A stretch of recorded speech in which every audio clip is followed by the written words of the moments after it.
que Pedro Lourenço, o Pedrinho, é cruzeirense pra caramba e faz de tudo pelo Cruzeiro, principalmente depois que comprou a SAF do clube há quase 2 anos, isso é inegável. Mas mesmo assim, isso não o exime de erros. E por isso eu decidi fazer um vídeo trazendo os 5 principais erros da gestão Pedro Lourenço. E tá tudo certo, até porque esse vídeo aqui ele não tem como objetivo criticar a pessoa Pedro Lourenço, mas sim refletir sobre os seus principais erros até aqui, desde que ele assumiu o clube em abril de 2024. E antes mesmo que venham aqueles comentários do tipo: vídeo dos acertos ninguém faz. Você que é o foda. Ele não virou bilionário à toa, ele sabe o que ele tá fazendo. Antes que chegue a turma da emoção, eu só quero deixar avisado que assim como tá saindo um vídeo sobre erros da gestão, em breve vai sair um vídeo, não sei quando, falando também sobre os acertos dessa gestão. Sem choro nem vela, deixa o like aí embaixo, se inscreve se não for inscrito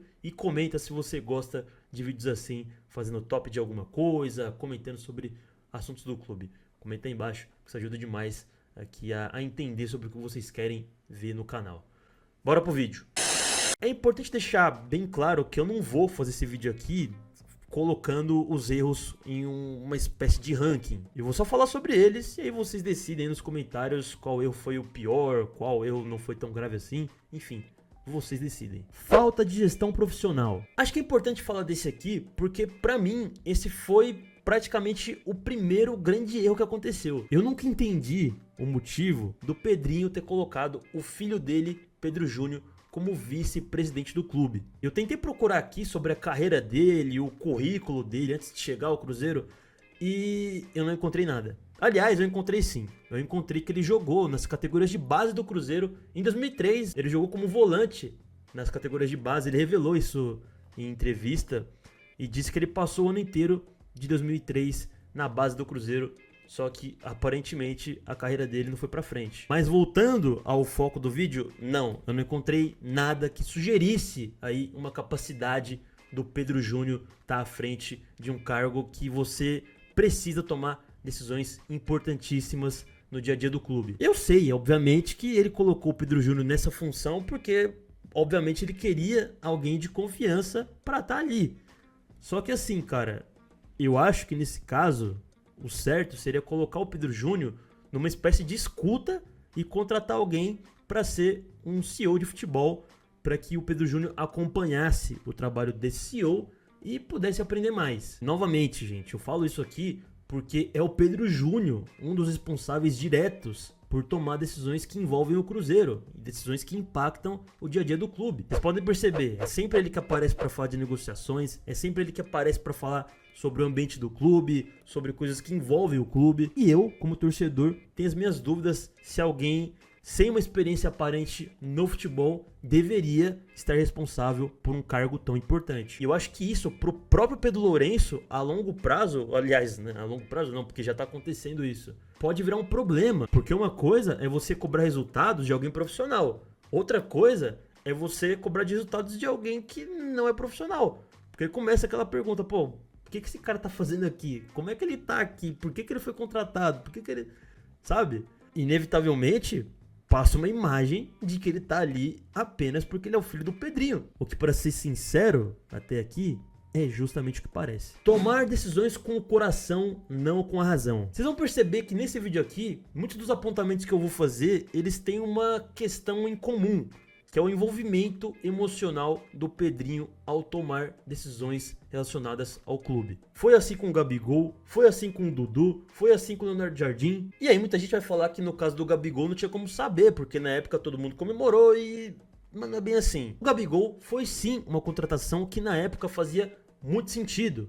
Eu também fiquei feliz, só que o esforço para trazê-lo é que não fazia. Parecia que o Pedrinho tava trazendo o Gabigol de 2019 a 2022, que foi um Gabigol assim extraordinário. Mas o Gabriel, ele vinha decaindo na carreira desde 2023. Os números dentro de campo foram caindo, as polêmicas fora dele foram aumentando e o Pedrinho decidiu que seria justo pagar uma bolada por um jogador que estava em um claro declínio técnico. E na época a gente via notícias de que o Pedrinho estava contratando o Gabigol porque era um desejo pessoal dele de anos. O que nos leva ao Dudu, que foi literalmente a mesma coisa. Não rolou uma avaliação, aparentemente, do que eles estavam entregando, do que eles poderiam entregar. Só pra terminar, o outro exemplo que eu coloquei aqui, né, do Leonardo Jardim, ele não saiu do Cruzeiro por culpa do Pedrinho. Isso aqui tem que ser justo. Não foi por causa do Pedrinho. E ele também ter sido um traíra não é culpa do Pedrinho, obviamente. Mas retirar a multa rescisória do contrato dele só porque ouviu dele que ele iria se aposentar como treinador e porque eles viraram grandes amigos,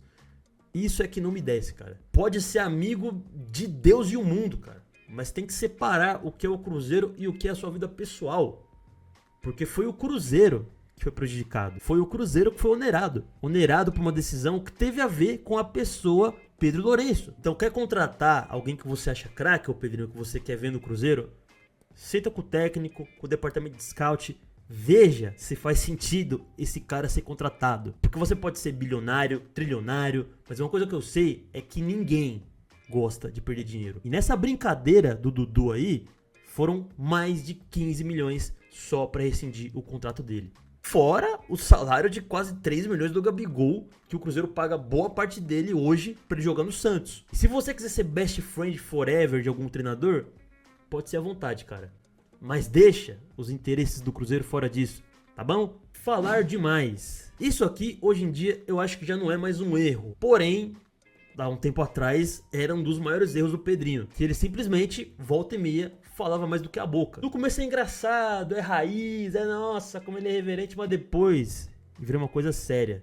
E quando eu digo coisa séria, é quando isso começa a repercutir dentro do vestiário. Eu não vou ficar aqui falando de todos esses momentos que ele abriu a boca quando não deveria.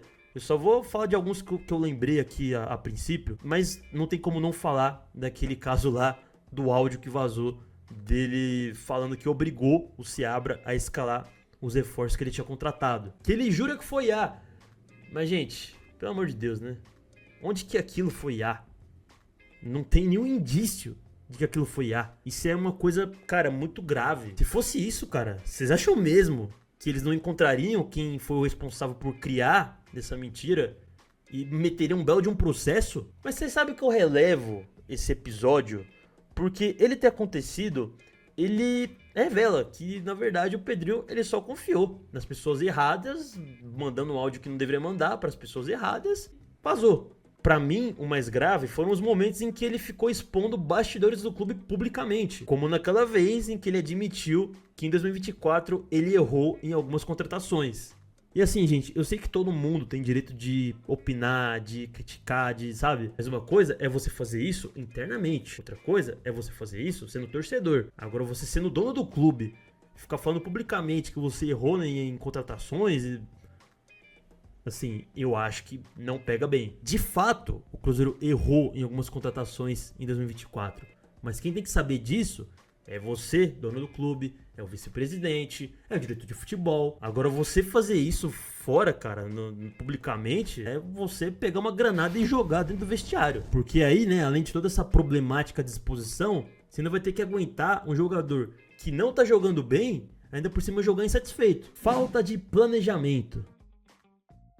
Isso aqui eu atribuiria uma parte à diretoria. Mas pasmem, o Pedrinho faz parte da diretoria. Eu coloquei esse tópico aqui porque, cara, de verdade, o Cruzeiro não me parece ter um planejamento. No início desse ano foi dito que a ideia era manter a base, né, a base do time titular, e ao mesmo tempo trazer reforços pontuais, para que quando você não tivesse um titular ali como Caio Jorge, Matheus Pereira, viesse alguém do banco e o nível não caísse. Afinal de contas, ano passado, o Cruzeiro ele foi muito bem com o que tinha ali no 11 inicial, só que quando tinha que substituir alguém, aí você via o nível cair de forma severa. E a realidade, cara, gravando esse vídeo aqui em 23 de abril de 2026, é que não aconteceu isso. Você olha pro banco de reservas e você simplesmente não vê opções confiáveis. Ou seja, tinha um problema que era conhecido desde o ano passado inteiro, chegou esse ano, disse que ia resolver e não resolveu. Eu sei, chegaram jogadores, mas quem que tem a capacidade de manter o nível quando sai um titular? Desses que chegaram, desses jogadores. Não vou falar do Fagner, mas enfim, o Fagner ele virou titular e o Gerson é o Gerson.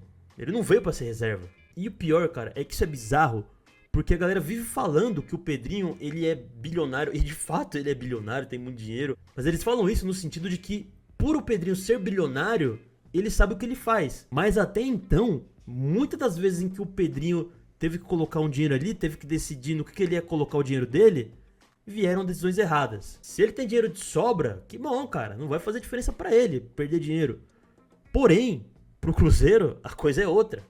Porque contratar errado, tomar decisões erradas, enfim, tudo isso faz diferença pro Cruzeiro. Não à toa, o Dudu chegou custando uma nota, rachou o vestiário e pra ir embora o Cruzeiro teve que pagar 15 milhões pela rescisão contratual. Gabigol é a mesma coisa, porque quase 3 milhões por mês pra ele não jogar e ainda por cima perder um dos pênaltis mais importantes da história recente do Cruzeiro. Mais uma vez, eu sei que quem é o dono do Cruzeiro é o Pedrinho e que ele gasta com o que ele quiser. A questão é que o Cruzeiro gastou muito dinheiro com 2 técnicos que passaram por aqui e que vieram pra cá muito mais pelo passado deles do que pela atualidade. E obviamente que eu tô falando do Fernando Diniz e também do Tite, que chegou aqui mudando tudo, querendo mudar tudo, e o Pedrinho só acatando. E aí, enquanto os resultados ruins vinham acontecendo, havia aquele discurso de manutenção, de que, né, confia no trabalho dele. Cruzeiro sendo humilhado fora de casa, em casa, mas não, vamos confiar porque é um multicampeão. E tudo isso, cara, porque o Pedrinho decidiu que tinha que focar no Mineiro. Porque o planejamento do Cruzeiro, ele foi completamente alterado só para que o time vencesse o Rural. E aí agora a gente tem jogadores importantes como o Caio Jorge com problemas físicos, enquanto o Cruzeiro ficou afundado na zona de rebaixamento por várias rodadas. Valeu a pena manter o Tite por tanto tempo? Valeu a pena trazer o Diniz e mantê-lo sem nenhuma justificativa, sendo que sequer ele tinha motivo para vir treinar o Cruzeiro? Valeu a pena manter o Tite por tanto tempo? E como eu falei, tudo isso com a aval do Pedrinho, que assim que soube que o Jardim ia sair, foi atrás do Tite. Esse é o tipo de coisa que eu tenho certeza, cara, que se a gente tivesse lá dentro um CEO de futebol pra poder, né, ensinar o Pedrinho, alguém com experiência e tudo mais, pode ter certeza que essas coisas não aconteceriam. Bom, minha turma, é isso. Eu espero de verdade que vocês tenham entendido que esse vídeo aqui não é uma crítica à pessoa do Pedrinho, mas sim críticas construtivas à gestão dele. Se você não concordar, tá tudo certo, mas o torcedor, ele sempre teve e sempre terá aí o direito de criticar o que não acha certo. Mas e vocês? O que vocês acharam? Concorda com alguma coisa? Discorda de outra? Discorda de tudo? Concorda com tudo? Comenta aí que eu quero saber a opinião de vocês. Likezão aí embaixo para ajudar o canal. Se você não for inscrito, se inscreva. Tamo junto. Valeu. É nóis. Arrup!